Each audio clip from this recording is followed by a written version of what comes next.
में एक व्यक्ति रहा करता था जिसका इस संसार से मन भर चुका था, जो इस संसार की मोह माया को त्याग देना चाहता था। उसने एक दिन यह फैसला किया कि वह इस संसार की हर एक मोह माया को त्याग देगा। उसने अपना मन बना लिया था। उस व्यक्ति ने सन्यासियों का जीवन देखा था और उसने अब यह तय कर लिया था कि वह अब एक सन्यासी बनेगा। वह तुरंत अपने घर से निकलकर पास में रह रहे एक बौद्ध भिक्षुक के पास जाता है और उनसे कहता है कि मुझे एक सन्यासी जीवन जीना है। मैं इस संसार की मोह माया को त्याग देना चाहता हूं। इस पर वह बौद्ध भिक्षु उस सन्यासी से कहते हैं कि क्या तुम सच में सन्यासी का जीवन जीना चाहते हो? इस पर वह व्यक्ति उस बौद्ध भिक्षु के सवालों का जवाब देता है और कहता है, जी बिल्कुल। वह व्यक्ति कहता है, मैंने तय कर लिया है कि अब मुझे इस संसार की मोह माया को त्यागना है। उस वृद्ध की बात सुनकर बौद्ध भिक्षु कहते हैं, तो ठीक है, लेकिन तुम्हें मेरी एक बात माननी होगी। इस पर वह व्यक्ति कहता है कि मैं आपकी सारी बात मानने को तैयार हूं। इस पर वह बौद्ध भिक्षु उस व्यक्ति से कहते हैं कि आज के बाद तुम मुझसे कभी नहीं मिलोगे। जब मुझे जरूरत होगी तब तुम्हें खुद ही बुला लूंगा। हमारे आश्रम में 1000 सन्यासी रहते हैं।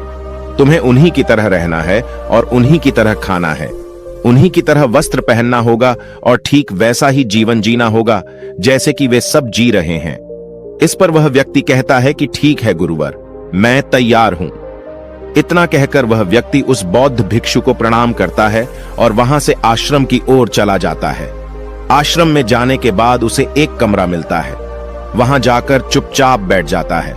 आश्रम में रहने वाले सभी लोग उसे चावल कूटने का काम दे देते हैं। वह व्यक्ति उन 1000 सन्यासियों के लिए हर रोज चावल कूटने का काम करने लगा। इसी तरह उसका जीवन व्यतीत होने लगा। उसे लगता था कि जब गुरुजी को उसकी जरूरत होगी तब वह उसे बुला लेंगे। इसी इंतजार में वह व्यक्ति वहां रहने लग जाता है। वह सुबह से लेकर शाम तक केवल चावल कूटने का ही काम करता था। उसे यह काम करते करते धीरे धीरे 12 साल बीत गए। अभी तक वह बौद्ध भिक्षुओं ने उस चावल कूटने वाले व्यक्ति को कभी नहीं बुलाया, लेकिन यह काम करते करते अब उस चावल कूटने वाले व्यक्ति के मन में कोई भी विचार नहीं रह गए थे। न ही कोई अड़चन और न ही कोई समस्या उसके मन में पनप रही थी। 12 सालों के बाद वह बौद्ध भिक्षु कब बूढ़े हो चुके थे। उन्हें लग चुका था कि अब उनका अंतिम समय आ चुका है और उन्हें अपना एक उत्तराधिकारी चुनना होगा। इसीलिए उन्होंने पूरे आश्रम में घोषणा करवा दी कि जो कोई भी मेरा उत्तराधिकारी बनना चाहता है वह देर रात में मेरे कमरे के बाहर 4 पंक्तियां लिखकर जाएगा और उसे उन पंक्तियों में बताना होगा कि जीवन जीने का सही तरीका क्या है, इस जीवन को किस तरीके से जीना सही है। इस जीवन का सत्य लिखना होगा, लेकिन एक बात याद रखना, उसे खुद के अनुभव के द्वारा लिखना होगा। किताब में कही हुई बातों को नहीं लिखना होगा या कहीं से नकल मारकर नहीं लिखना है। जो भी यह बताने में सफल हो जाएगा वही मेरा उत्तराधिकारी होगा। आश्रम में जितने भी लोग रह रहे थे वह सब उस बौद्ध भिक्षु को बहुत मानते थे। कोई भी उन्हें धोखा नहीं देना चाहता था। सभी भिक्षुओं के मन में यह चाहत थी कि वह उनका उत्तराधिकारी बने, लेकिन कोई भी यह काम करना नहीं चाहता था। उन 1000 बौद्ध भिक्षुओं में से एक विद्वान भिक्षुक ने बहुत ही हिम्मत जुटाकर अंधेरी रात में दीवार के बाहर लिख दिया कि मन एक दर्पण की तरह है, उसमें धूल जम जाती है। उस धूल को साफ कर दो तो सत्य अनुभव में आ जाता है और सत्य मिल जाता है। ये 4 पंक्तियां उस शिष्य ने बड़ी हिम्मत जुटाकर अपने गुरुवर के कमरे के बाहर लिख दिया। अगली सुबह जब बौद्ध भिक्षु उठे और कमरे के बाहर लिखी 4 पट्टियों को पढ़ा और कहा कि किस मूर्ख ने लिखी है, मेरी दीवार को किसने खराब कर दिया है, उसे पकड़कर अभी मेरे पास लाओ। जब आश्रम में सभी लोगों ने पता किया तो पता लगा कि वह विद्वान शिष्य उन पंक्तियों को लिखने के बाद रात्रि में ही उस आश्रम को छोड़ दिया था, क्योंकि यह विचार उसके अपने नहीं थे और विद्वान शिष्य ने जाते जाते अपने कुछ मित्रों से कह दिया था, सुबह अगर गुरुवर को मेरी कुछ 4 पंक्तियां पसंद आई तो वह लोग मुझे बता देंगे, और अगर इन 4 पंक्तियों को पढ़ने के बाद गुरुवर गुस्सा हो जाएं तो तुम सब मेरा पता उन्हें कभी भी मत बताना। आश्रम के सभी लोग चिंता में पड़ गए कि कितनी अच्छी पंक्तियां तो लिखी हैं उसमें, फिर भी गुरुवर नाराज क्यों हो गए। इतनी अच्छी बात तो लिखी थी उसने कि मां ने दर्पण की तरह है, अगर उसे साफ कर दिया जाए तो उसका प्रतिबिंब अस्पष्ट दिखने लगता है। वे सब कहते हैं, चलो देखते हैं कि गुरुवर को ऐसा उत्तराधिकारी कौन मिलेगा जो उनके सवालों का सही जवाब उस दीवार पर लिख सके। वह कौन होगा जिसके पास इससे भी विचार होंगे। कुछ लोग यह सब बातें उस चावल कूटने वाले व्यक्ति के कमरे के बाहर कर रहे थे। वह चावल कूटने वाला व्यक्ति पूरी बातें सुन लेता है और जोर जोर से हंसने लग जाता है।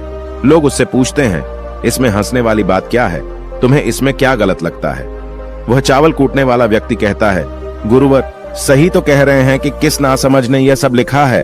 इस पर वैसे लोग गुस्सा हो जाते हैं और उस चावल कूटने वाले से कहते हैं कि तुम्हें क्या पता, तुम तो 12 सालों से सिर्फ चावल कूटने का ही काम कर रहे हो। तुम्हें किस बात का ज्ञान है? ना तो तुम्हें शास्त्रों का ज्ञान है और न ही गुरुदेव ने तुम्हें कभी ज्ञान दिया। अगर तुम्हें इतना ही ज्ञान है तो तुम ही क्यों नहीं अच्छे शब्द बता देते? वह व्यक्ति हंसते हुए कहता है कि ठीक है, मैं जरूर बता दूंगा, लेकिन इतने सालों से मैंने लिखने का अभ्यास नहीं किया हूं तो लिखना मैं भूल गया हूं। मैं बातों को जरूर बता दूंगा, लेकिन किसी को मेरी बातें लिखनी होगी। और यह भी याद रखना कि मुझे उत्तराधिकारी बनने का कोई भी शौक नहीं है। इस पर वैसे लोग कहते हैं, तो ठीक है, क्या लिखना है बताओ? वह चावल कूटने वाला व्यक्ति कहता है, तो लिखो जो मैं बता रहा हूं। कैसा दर्पण कैसी धूल, न कोई दर्पण न कोई धूल, जो इसे जान लेता है वह सत्य को प्राप्त हो जाता है। यह बात उस गुरुदेव के कानों में पड़ जाती है। आधी रात को वह गुरुदेव उस चावल कूटने वाले व्यक्ति के पास आते हैं और उससे कहते हैं कि तुम यहां से चले जाओ, वरना यहां पर रहने वाले आश्रम के सभी 1000 लोग तुम्हें छोड़ेंगे नहीं।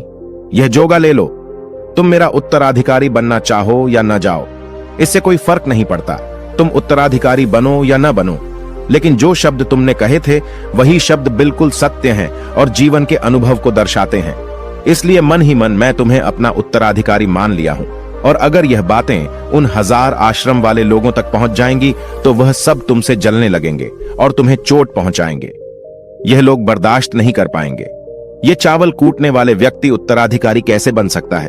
जिसे कभी ज्ञान नहीं, जिसने कभी शास्त्र पढ़ा ही नहीं, वह उत्तराधिकारी कैसे बन सकता है? वह भला कैसे सत्य को प्राप्त कर सकता है? और यहां पर शास्त्र जानने वाले सभी लोग सर पीटते रह जाएंगे। इसलिए तुम यहां से चले जाओ, कहीं और अपनी दुनिया बनाओ और वहां के लोगों को ज्ञान से भर दो।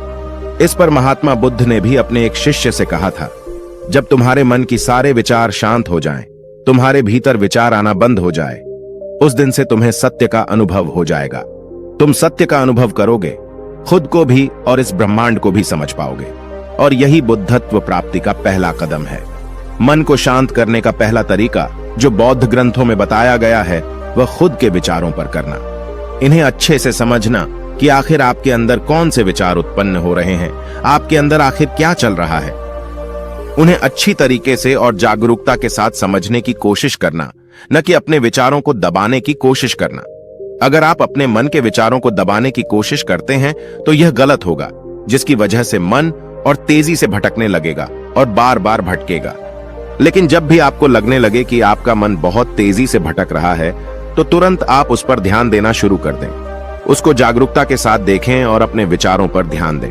निरंतर प्रयासों के बाद आप पाएंगे कि आपके अंदर विचारों को जागरूक होकर देखने की एक आदत सी लग गई है। लेकिन उसी के साथ आप यह भी देख पाएंगे कि आपके मन में बुरे विचार अत्यधिक उत्पन्न हो रहे हैं। आपके मन में जो भी विचार उत्पन्न हो रहे हैं वह सकारात्मक भी हो सकते हैं और नकारात्मक भी। उनसे आपको कोई भी छेड़खानी नहीं करनी है, बस आपको अपने प्रयास पर काम करते रहना है। लेकिन यह अभ्यास आप लगातार करते रहे हैं तो एक समय आने के बाद आप अपने विचारों को नियंत्रित करने में सफल हो जाएंगे और उसे रोक भी सकते हैं। तब जाकर आपको असली शांति और सुकून की प्राप्ति हो जाएगी। तब आपको किसी भी प्रकार की चिंता नहीं सताएगी, क्योंकि आप खुद पर विजय प्राप्त कर लिए हैं। आप अपने विचारों को नियंत्रित कर सकते हैं।